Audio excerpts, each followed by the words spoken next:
Well, it's back to business this morning with the Prime Minister preparing to fly to Jakarta for his first overseas trip since the election, and the new opposition leader waking up to her first full day in the job.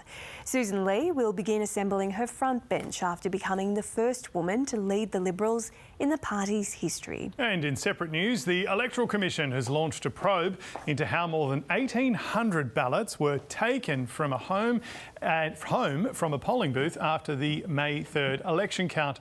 We're going to get a little more on that story in a moment, but first let's head to Parliament House and our political reporter Nicole Hegarty. Good morning, Nicole. What is the Prime Minister up to today? The Prime Minister, James, is firstly heading over to Perth before continuing his journey over to Indonesia. Now, this is the first journey overseas that he'll make since retaining government and with a thumping victory 2 Saturdays ago. We'll see this as a repeat of what happened in his first term, with his first international trip as Prime Minister being to Indonesia as well, as we discussed before, where we saw those images of him riding a bamboo bicycle. This time round, the focus is on both security and economic ties. Again, being the first trip internationally since the election is a sign of the significance of the relationship between Australia and Indonesia. After that, the Prime Minister will make his way to Rome for the inauguration mass of Pope Leo XIV. But on the sidelines of that, he's expected to meet several other world leaders with broad discussions to take place, including obviously on the state of the economy and trade internationally, with what's coming out of the White House in particular, James. All right, Nicole Hegarty, thank you. And later in the program, we are going to be joined by Ted O'Brien, the newly elected Deputy Leader of the Liberal Party, and in a moment we'll also be speaking to the Foreign Minister, Penny Wong. Well, let's get more now on those ballots that went missing in the New South Wales seat of Barton. Melissa McKay joins us now from Sydney with the latest. Mel, what can you tell us about what happened and where did these missing votes come from? Good morning, Bridget. Yeah, this is a story uncovered by the ABC Investigations team.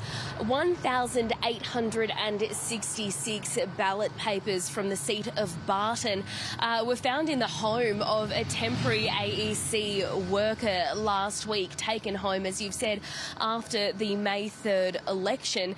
Now, the Electoral Commission says it is obviously taking this very seriously and investigating exactly how this was able to happen, but essentially what they've said has taken place, as far as they know, is that these ballot papers were boxed up and packaged in front of scrutineers, and they were due to be delivered to a central location. But when those boxes arrived at that central location, there was one less than expected that arrived, and so these just over 1,800 ballot papers have been found, as we've said, in the home of this temporary AEC worker. The Electoral Commission says that these ballots went missing after they had been counted, so they say that there has been no impact on the result in the seat of Barton that has been retained by the Labor Party, but the AEC is, of course, investigating exactly how this was able to happen. The box has since been recovered. It was found last week, they say, completely sealed, and that all ballot papers inside have been accounted for, Bridget. And Mel, you're in the seat of Bradfield in North Sydney this morning. What's happening with the vote count there? It's very close. It is very tight here in Bradfield, Bridget. Potentially in need of a recount. There are currently 59 votes separating the Liberal Party and an independent here in the seat of Bradfield at the moment. There seems to be a batch of postal votes which appear to be favouring the independent candidate Nicolette Buller. Now, the ABC had projected that this seat would be retained by the Liberal Party a little earlier this week, and that is expected to stay that way. It is expected that this seat will be picked up by Giselle Capterian, who is the Liberal candidate here in a seat which has been held by the Liberal Party for some 70 years or so. But with just 59 votes separating the two at the moment, it could be headed for a recount here in Bradfield. Too close to call. Thanks very much, Mel. Let's get some more news. What's happening, Emma? Well, the mayor of a coastal town in South Australia has offered his heartfelt condolences to the families of two women who drowned at a popular fishing beach. It's believed the women, both aged in their 60s, were swept into the ocean while walking in the shallows along Back Beach in Streaky Bay. Their bodies were later recovered by emergency services. Mayor Travis Barber is urging people to be cautious around waterways. Hundreds of people have gathered in Queensland's Darling Downs to honour those harmed by domestic violence after a 36-year-old mother was charged with the murder of her 3 children. 2 girls aged 4 and 7 and a 9-year-old boy died in a house fire in Toowoomba last week. The accused remains in hospital in a critical condition. ADHD diagnoses have skyrocketed in Australia over the past decade, but the list of unavailable medications to treat it has also been growing in recent months due to a global shortage. In Canberra, pharmacists say it's creating a constant battle for ADHD medications, with patients being told every day about the lack of supply. The Therapeutic Goods Administration says this shortage could last till December or even into next year. Anti-domestic violence advocates have accused the Northern Territory government of diverting promised funding to other services. The NT has the highest rates of domestic, family and sexual violence in Australia, with the rate of intimate partner homicide 7 times the national average.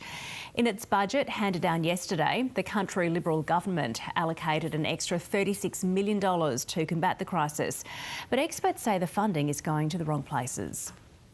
Hip-hop mogul Sean Diddy Combs' former girlfriend Cassie Ventura has told a court she was blackmailed and abused by him throughout their relationship.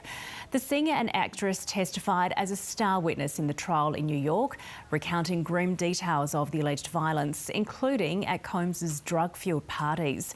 Combs has pleaded not guilty to 5 felon counts of racketeering conspiracy, sex trafficking and transportation to engage in prostitution, and he could face life in prison if convicted. A French court has found actor Gerard Depardieu guilty of sexual assault. The 76-year-old actor was convicted of groping 2 women on a film set in 2021. He was handed an 18-month suspended prison sentence and fined $50,000. Depardieu was not in court for the verdict, but his lawyer said he would appeal the ruling.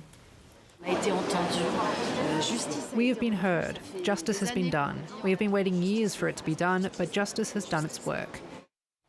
Several cousins of Eric and Lowell Menendez have testified at the brothers' resentencing hearing, calling for them to be released early. The brothers have spent nearly 30 years in prison for the double murder of their parents at their Beverly homes back in 1989. The brothers appeared via live streamed video. To walk free, they'll need the LA judge presiding over the hearing and the state's parole board to agree to their release.